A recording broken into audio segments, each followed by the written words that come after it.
Bonjour à toutes, bonjour à tous, bienvenue dans ce webinaire de présentation du programme Dièse 2025. Moi, je suis Antoine Allard, je suis le délégué adjoint de Cap Digital en charge de l'animation, la communication et des connaissances. On est ensemble pour 30 à 45 minutes pour vous présenter en détail le programme Dièse, comment en bénéficier pour booster votre stratégie de gestion et de finances avec les étudiants de Master 2 de l'Université Paris-Dauphine PSL, et je suis particulièrement bien entouré pour vous en parler, puisque j'ai autour de moi toutes les parties prenantes de ce programme Dièse. Pénélope Vandenbusch, qui est maître de conférence à l'Université Paris-Dauphine. Bonjour Pénélope. J'ai également Antoine Fabre, qui est à mes côtés, qui est également maître de conférence, puisqu'il y a 2 masters qui sont impliqués dans le programme Dièse, on va y revenir. Je suis également accompagné de Roland Stasia. Bonjour Roland. Bonjour. Toi, tu es l'un des architectes du programme Dièse, professeur à Dauphine et dans d'autres universités, et coach du programme. Tu vas pouvoir nous en parler. Et j'ai également à mes côtés mon collègue Samir. Bonjour Samir. Bonjour. Qui travaillera sur l'accompagnement des entreprises dans le programme Dièse avec moi. Voilà. Un mot pour vous dire que nous avons également 2 autres personnes qui sont associées au programme Dièse, Dièse, je vais y arriver, Claire Maëssel de l'Université Paris-Dauphine, mais qui représente la House of Entrepreneurship, la cellule d'entrepreneuriat de Dauphine, et Étienne Maori, qui est également professeur associé à Dauphine et coach du programme Dièse, qui ne peuvent être avec nous dès le début de ce webinaire, mais qui font partie de l'équipe. Voilà, un petit propos préliminaire pour vous dire que le webinaire est enregistré, que vous aurez accès au replay derrière. On pourra également vous envoyer les slides si nécessaire. Vous dire aussi que l'objectif, c'est de se garder un maximum de temps pour répondre à toutes vos questions. Donc, n'hésitez pas à nous envoyer vos questions au fil de l'eau en utilisant l'onglet chat, l'onglet questions qui se situe en bas à droite de votre écran. Voilà ce que je pouvais dire en introduction. Je propose qu'on attaque tout de suite dans le sujet. Qu'est-ce que c'est Dièse? Quels sont les objectifs? D'où est né ce programme? Et je laisse la parole à Antoine, Pénélope et Roland. C'est à vous. Bien, bonjour tout le monde. Je vais commencer en disant que Dièse était au départ une initiative d'innovation pédagogique et ça le demeure, même si on a été un petit peu copié. Toute innovation réussie est forcément copiée.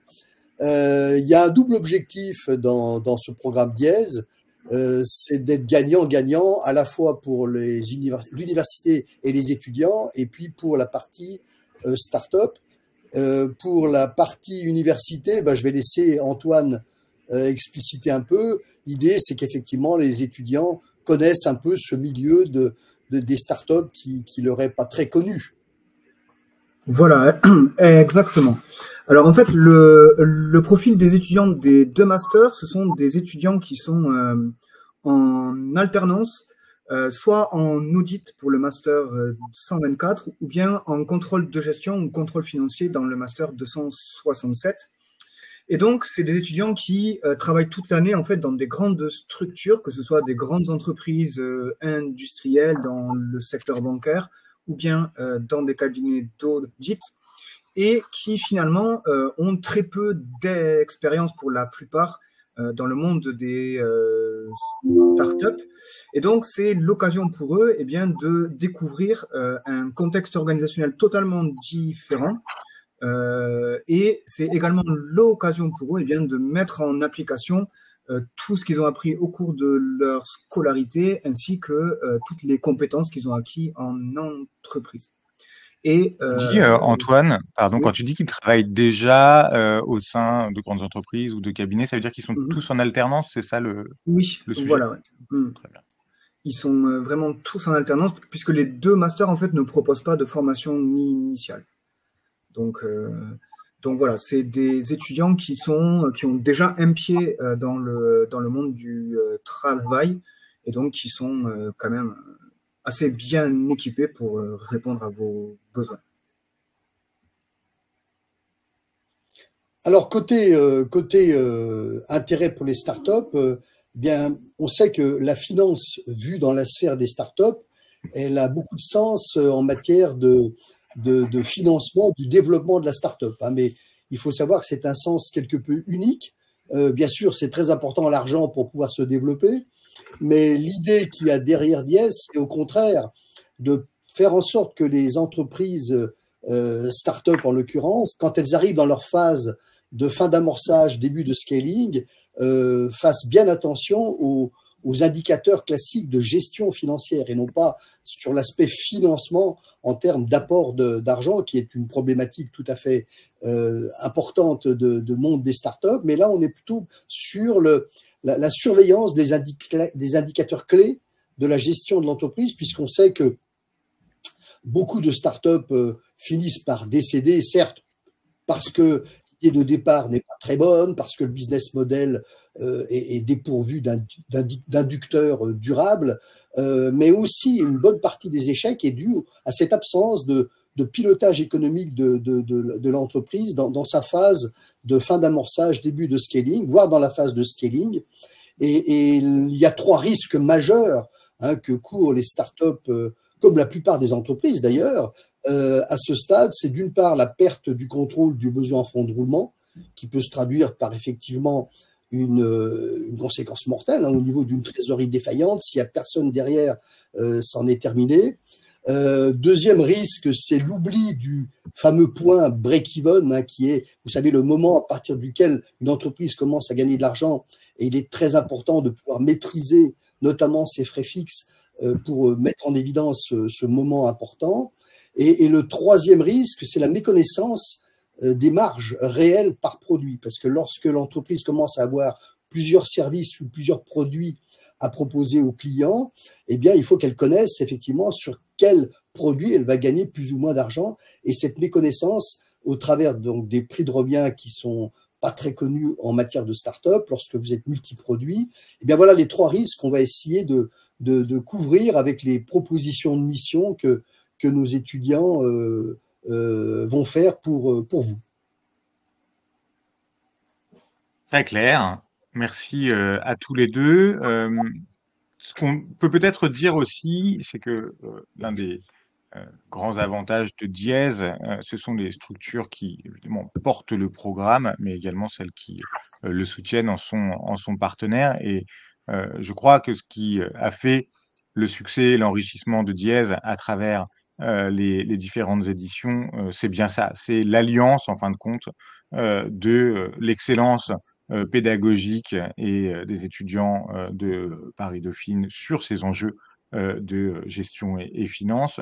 Ce sont également la qualité des coachs, on va y revenir, Roland est là, Étienne également, qui suivent le programme aux côtés des étudiants. C'est le réseau Cap Digital, dans le sens les entreprises qui ont les capacités d'aller chercher de la croissance et qui correspondent particulièrement bien à l'accompagnement proposé par les étudiants et qui ont les problématiques que tu viens très clairement de citer, Roland. Et puis, ce sont aussi les investisseurs partenaires.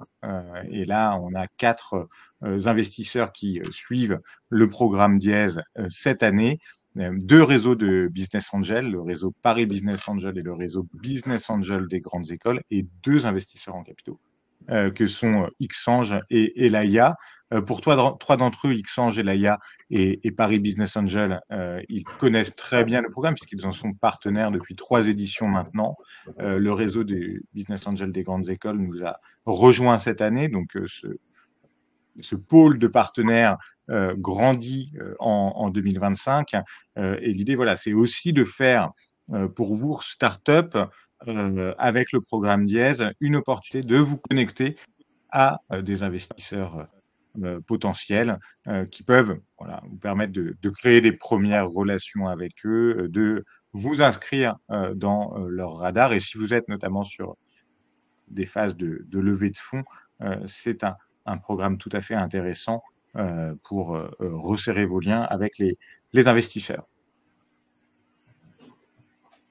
Alors, comment se déroule le programme Diez? Ce qu'on peut dire peut-être avant de présenter chaque étape et que je te laisse la parole, Roland, c'est de préciser concrètement comment ça se passe si une entreprise candidate est retenue pour intégrer le programme DIES 2025? Ça dure combien de temps? Quelle énergie il faut y consacrer et combien d'étudiants vont travailler avec elle? Est-ce que Roland, tu peux déjà répondre à ces 3 premières questions? Bien, oui, ça fait partie d'ailleurs du parcours que vous avez sous les yeux, qui est plutôt un processus d'ailleurs qu'un parcours. Et ce processus démarre effectivement avec un trio en général d'étudiants, donc constitué par l'ensemble des 2 masters.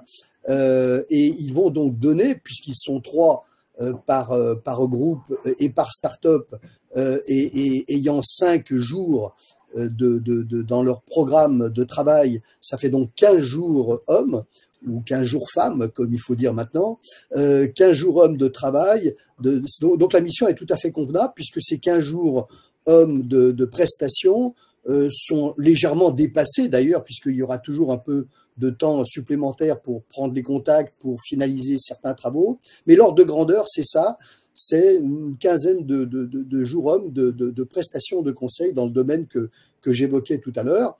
Donc ça, c'est la première étape. Ensuite, le processus va faire en sorte que vous allez très vite vous rencontrer en avril. Les dates seront précisées après. Vous allez très vite rencontrer le trio d'étudiants qui vous a été affecté, de façon extrêmement scientifique d'ailleurs, cette affectation. Et puis, donc, vous allez très, très rapidement, pendant ce premier contact, finalement, converger vers les besoins que vous avez vis-à-vis des étudiants. Et par la suite, dans les processus, dans les étapes suivantes, il y aura effectivement un cadrage très concret qui sera fait avec proposition de livrables tout à fait concret dans l'esprit de ce qui aura été décidé dans l'étape numéro 2. Pendant toutes ces phases-là de travail entre la start-up et les étudiants, il y aura bien sûr un suivi pédagogique et opérationnel par 4 coachs. J'ai oublié son prénom. Étienne et moi-même côté conseil ou direction financière, et bien sûr Antoine et Pénélope côté Dauphine, c'est-à-dire que l'ensemble des missions sera partagé en 4 coachs. Et puis, alors, je vous ai mis en rouge, là, en rouge comme une cerise, hein, c'est en quelque sorte une cerise sur le gâteau. C'est en plus de la mission que va accomplir les étudiants pour vous, c'est un capital gestion Dauphine, donc un label dont Antoine va vous parler juste après, et je n'en dirai pas plus, sachant que, in fine, le CEO et son équipe vont devoir noter le travail des étudiants correspondant bien sûr à leur satisfaction ou pas de la prestation qui aura été élaborée. Et cette notation va compter dans la scolarité de l'étudiant. Et la fin du processus, c'est une soirée extrêmement festive de remise de prix et de trophées avec la présence des investisseurs, de tout le réseau des parties prenantes au sein de l'université Paris-Dauphine. Et là, je peux passer la parole à Antoine qui peut vous dire 2 mots de la cerise sur le gâteau. Tout à fait. Alors, en fait, on a décidé de mettre en place un label de capital gestion Dauphine qui sera en fait délivré par les étudiants à la suite de leur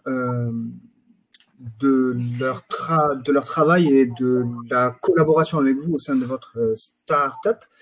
Et donc, ce label, en fait, porte sur une série de points. Donc, d'abord, une série de points plutôt comptables et financiers. Donc, notamment, est-ce que la comptabilité est en place?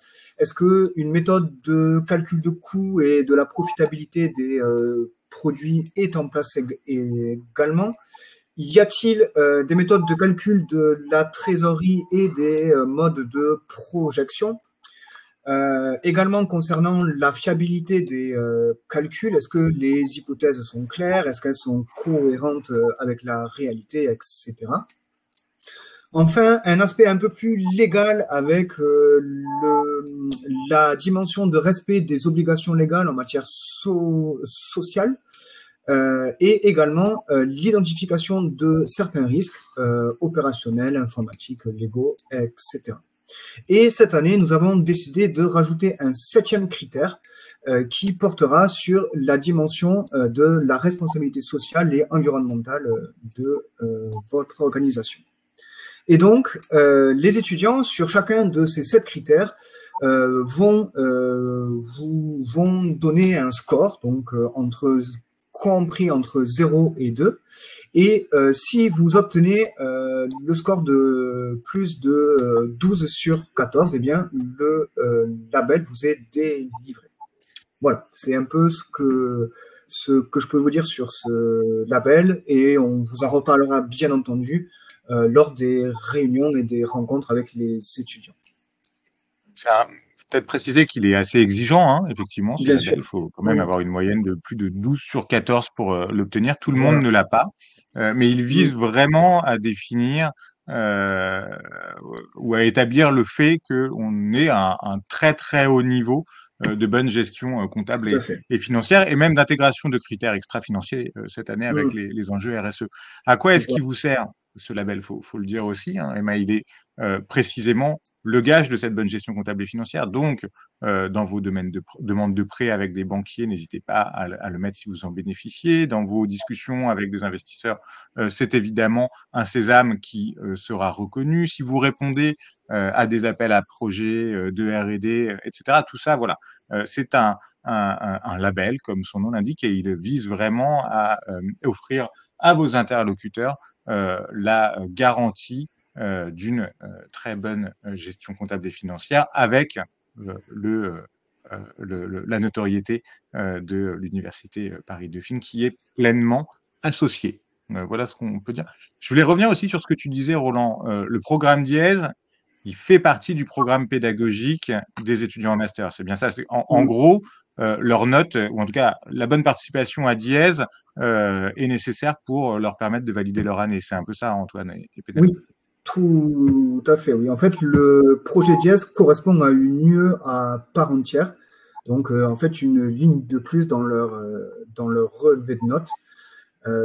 Ils seront évalués sur la base de deux évaluations. D'abord, votre évaluation que vous, en tant que CEO, vous produirez. Donc là, vous verrez, vous aurez vraiment une fiche, une grille de notation très détaillée qui permettra de vous guider un peu dans la manière dont vous allez noter le travail des étudiants.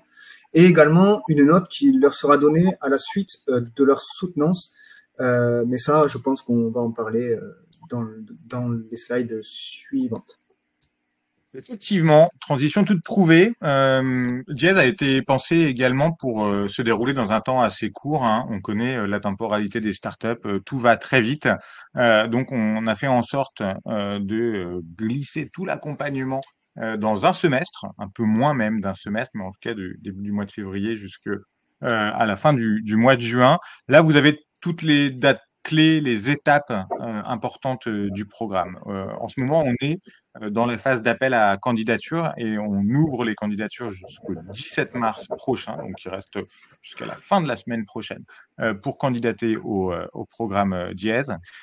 Et tout de suite dans la foulée de la clôture de l'appel à candidature, on va organiser le jury de sélection des entreprises. Dans le jury, on retrouve nous 5, mais également Étienne et Claire dont on a parlé juste avant, et les fonds partenaires. Donc les 4 fonds d'investissement partenaires font partie du jury et épluchent tous les dossiers de candidature et sélectionnent à nos côtés les entreprises qui seront accompagnées. Ça se passe le 20 mars et on sera capable dans la foulée, au plus tard le 24 mars, de vous annoncer si vous êtes retenu ou non parmi les entreprises lauréates. Pour vous donner un ordre d'idée, on va accompagner donc 20 entreprises comme chaque année et on reçoit chaque année entre 50 et 80 candidatures. Donc, on est à peu près sur une entreprise retenue pour 3 candidates, pour vous donner une idée du taux de sélectivité. À partir du 10 avril, si vous n'avez pas encore candidaté, vous verrez que dès votre candidature, on vous demandera de bien inscrire ces dates-là dans votre agenda pour les bloquer. Le 10 avril, c'est la rencontre initiale avec les étudiants. Toutes les entreprises qui ont été sélectionnées doivent être là à Dauphine le 10 avril, puisque c'est à ce moment-là qu'on crée les groupes étudiants entreprises, qu'on vous met en connexion avec les trios d'étudiants qui vont vous accompagner. Et c'est à ce moment-là que vous commencez à partager votre besoin, ce sur quoi vous voulez les faire travailler. Vous commencez à ouvrir le capot de votre gestion comptable et financière et que vous étudiez avec les étudiants ce sur quoi vous allez les faire travailler et comment est-ce que vous allez organiser votre travail dans les 2 mois qui suivent pour que le déroulement de la prestation de conseil se passe le mieux, avec évidemment des temps de travail qui seront bien inscrits dans l'agenda et puis entre les deux, des missions qui seront à effectuer. Tout ça doit nous amener jusqu'au 3 juin. Le 3 juin, c'est la fin de la prestation de conseil. Et dans la foulée, les étudiants vont passer leur soutenance, vont présenter leur dossier. Donc, vous serez amené à apporter votre note. Et côté Dauphine, durant la soutenance, ils présenteront leur programme et obtiendront leur note finale qui intègre donc la note des entreprises. Et puis, le 24 juin, ça aussi, c'est une date à noter dans son agenda. Le 24 juin, on a la soirée de clôture du programme Dièse, où on réunit toutes les entreprises accompagnées, nos fonds d'investissement partenaires, des adhérents grands comptes de Cap Digital qui sont également présents, et évidemment les entreprises lauréates. Et donc là, durant la soirée de clôture du programme, on remet le label de Dauphine, dont on a parlé juste avant, et on remet aussi 3 prix par master aux meilleures entreprises accompagnées. Et donc ça, pour ce faire, on invite les trios d'étudiants qui ont travaillé avec chacune des entreprises lauréates à venir pitcher le travail qu'ils ont réalisé devant le public aux côtés de l'entreprise. Il y a également un prix coup de cœur du jury. On vous donnera toutes ces informations dans la foulée si vous êtes sélectionné parmi les entreprises accompagnées cette année. Voilà ce qu'on pouvait dire sur les grandes dates. N'hésitez pas à faire une capture d'écran, à bien noter tout ça dans vos agendas. Je vois qu'on n'a pas beaucoup de questions pour le moment dans le chat, donc n'hésitez pas s'il y a des questions. Ça va être le moment, on va bientôt reprendre les questions et apporter nos réponses. Peut-être, Roland, voilà, là on a listé quelques-uns des sujets sur lesquels on peut travailler. Tu en as listé pas mal tout à l'heure. C'est vrai qu'avec toute l'historique qu'on a maintenant, on voit assez bien ce sur quoi peuvent être missionnés ou travailler les étudiants. Est-ce que tu veux rajouter un mot peut-être sur ces fondamentaux de la gestion comptable et financière? Faire un tour de propriétaire rapide pour dire qu'effectivement les étudiants dauphinois possèdent les compétences pour diagnostiquer tous les signaux forts comme les signaux faibles, attestant la présence des risques que j'évoquais tout à l'heure, les risques de trésorerie, les risques de méconnaissance des marges réelles, l'absence de connaissance du seuil de rentabilité, et voilà les exemples de missions qui sont les plus régulièrement obtenus, mais qui sont issus d'un dialogue entre cette première réunion, au cours de cette première réunion entre vous, les startups et les étudiants. Il y a bien sûr tout ce qui concerne le reporting et le tableau de bord. On ne peut pas piloter une startup sans tableau de bord, c'est comme une voiture ou un avion. Des éléments stratégiques, si vous voulez que nos étudiants s'intéressent à votre business plan en matière d'hypothèses, en matière de documentation d'hypothèses, en matière de rajout d'hypothèses. Vous pouvez toujours leur demander de faire un ajustement de vos business plans avec des nouvelles hypothèses stratégiques. Les business models aussi de vos sociétés. Si vous avez envie qu'ils aient un regard critique sur vos inducteurs de génération de profit dans vos business models. Les coûts de revient, j'en ai beaucoup parlé, avec les marges par produit, c'est tout à fait lié à être capable, lorsque vous êtes en phase de scaling et que vous avez plusieurs produits ou plusieurs services à proposer à vos clients, être sûr de la marge que vous faites pour chacun de ces produits. Le besoin en fonds de roulement, le fonds de roulement, la trésorerie, tout ça va ensemble. Bien sûr, c'est le risque de plus avoir assez d'argent pour fonctionner. Et bien sûr, le financement de l'innovation, ils sont pas spécialisés là-dedans, mais ils peuvent documenter certains aspects de ce financement de l'innovation en matière de financement de votre développement. Voilà. Et il y a plein d'autres aspects qu'ils peuvent également traiter selon vos besoins, mais voilà les principaux qui vous sont projetés. Très clair, merci beaucoup.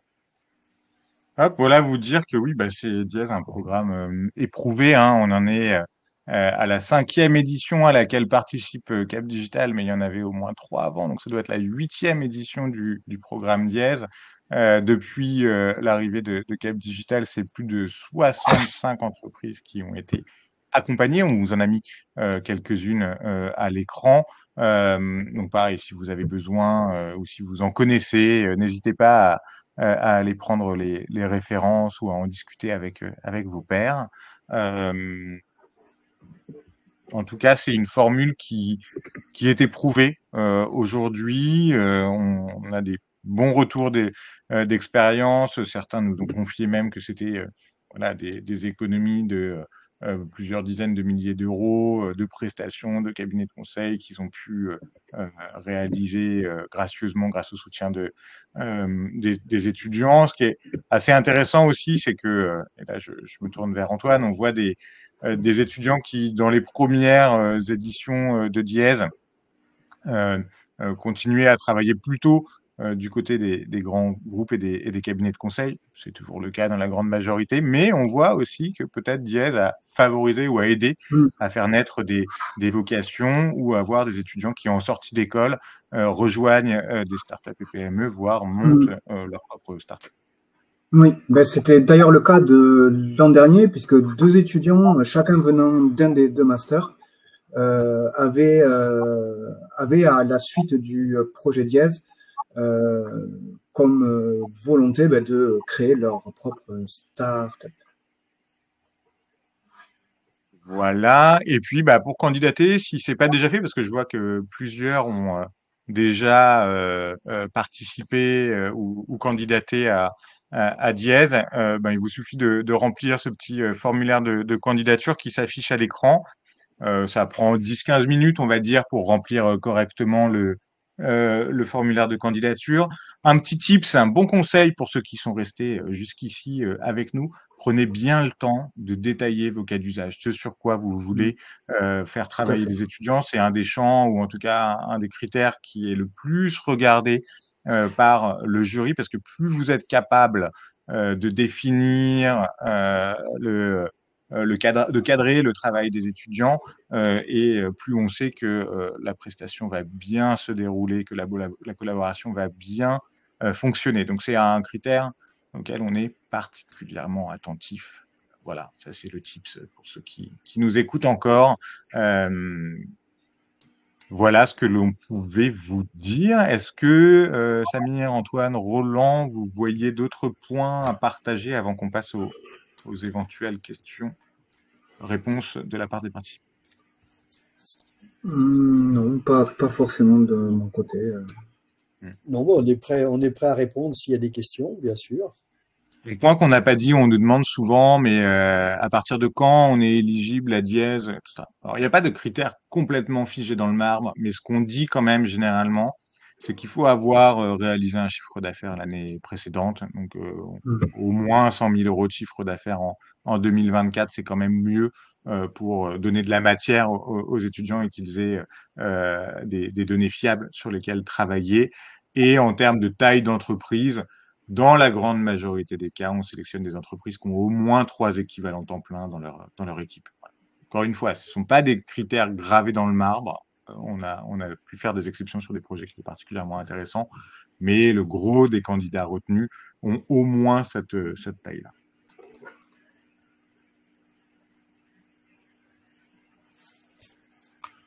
Je propose qu'on passe aux questions-réponses. Donc, Julie, Elsa, Laurent, Nicolas, Karim, si vous avez des questions à nous remonter, c'est le moment. Vous pouvez soit les adresser en nous les envoyant sur le chat ou l'onglet questions, soit en demandant à monter sur scène et on vous verra et vous pourrez nous parler directement.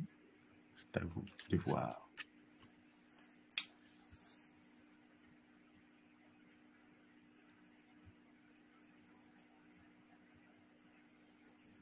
Pour le moment, je ne vois pas de questions qui nous seraient remontées. On va attendre encore quelques secondes, minutes pour laisser le temps à tout le monde d'écrire.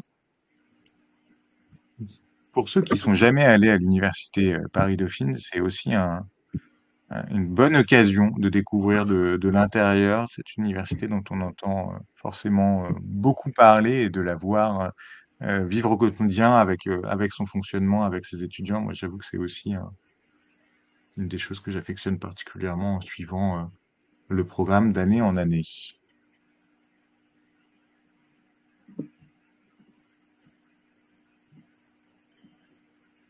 Alors, Nicolas nous a posé une question. Et lorsque l'entreprise existe depuis quelques années et que les sujets tournent autour du scaling, du travail sur coût de revient, car il y a différents services, quand ça porte également sur le BFR et la trésorerie, le reporting. Donc, quand on est moins, en fin de compte, start-up et plus TPE proposant des services, est-ce que c'est intéressant de postuler?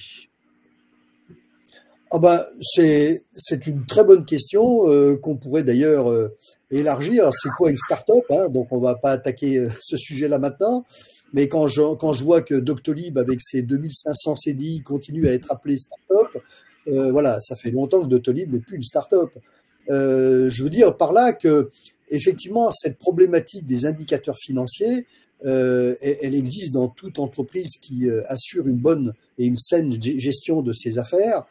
Euh, dans la mesure où vous êtes en phase de scaling, c'est-à-dire ça peut aller jusqu'à 30, 40 personnes, hein, je veux dire, c'est une entreprise qui est en train de devenir, une start-up qui est en train de devenir une PME, est parfaitement éligible. Après, ça dépend combien effectivement vous êtes. Si vous êtes plusieurs centaines de personnes ou plusieurs milliers, je crois que c'est plus le sujet, mais jusqu'à quelques dizaines de personnes, c'est tout à fait cible de Diez. Hein. Diez s'occupe principalement des entreprises qui ont déjà amorcé éventuellement un travail de réflexion financière et économique, qui possèdent même pour certaines déjà un DAF. Hein, on a parfois des startups avec des CFO en place, et c'est tout à fait possible de postuler si on est déjà avancé en la matière. Hein, bien sûr, hein, tout à fait. Tout à fait. J'avais une question également de Karim. Est-ce qu'il y a un engagement de confidentialité dans le contrat Dauphine? Oui, tout à fait. Du coup, on a un contrat qui est déjà prêt, qu'on faisait signer systématiquement les années précédentes, et qui sera signé d'une part par vous, mais surtout par les étudiants, lors de votre première rencontre en avril. C'est un NDA, hein. On est vraiment dans une stricte confidentialité dans les données partagées avec les étudiants dans le cadre de la collaboration Diez.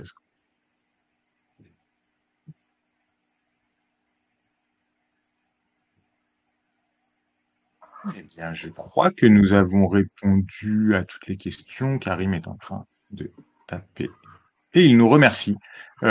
Écoutez, je propose qu'on en reste là pour aujourd'hui.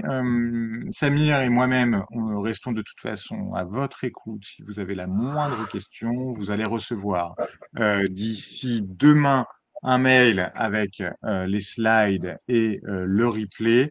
Je vous mets dans le chat mon adresse email si vous avez des questions. D'ici là, on est à votre écoute. N'hésitez surtout pas à nous contacter. La sélection se fait uniquement sur le formulaire de candidature, donc nous demande Julie. Oui, et surtout, vous verrez en remplissant le formulaire de candidature qu'il vous est proposé à la fin de partager votre deck ou tout autre document qui serait utile au jury et qui permet d'aller au-delà des réponses que vous apportez aux différentes questions du formulaire de candidature. Donc, ça permet de donner plus d'informations et de partager toute information annexe qui serait utile. Donc ça, oui, Julie, en tout cas, ça se passe via le formulaire de candidature et vous pouvez ajouter tous les documents que vous voulez joindre à votre candidature. Peut-on avoir accès au formulaire déjà rempli, nous demande Karim.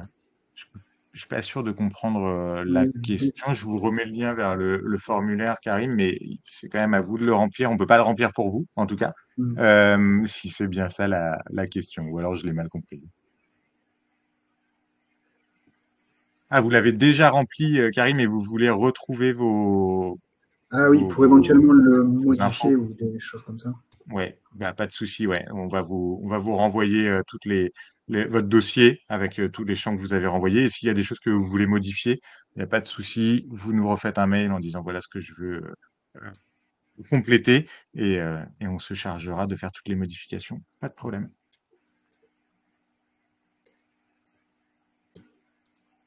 Super. Merci Karim, merci Julie, merci Nicolas, merci à tous les autres qui nous ont écoutés et surtout merci à nos speakers Pénélope, Antoine, Roland, Samir, même si on t'a pas beaucoup entendu. Merci d'avoir été avec nous et de gérer ce programme à nos côtés. Et puis, eh ben, on vous dit au plus tard au 17 mars si vous souhaitez vous positionner. À très bientôt. Merci à tous et bonne Merci. journée. Au revoir. Au revoir. Bonne journée. Merci, bonne journée. Au revoir à tous.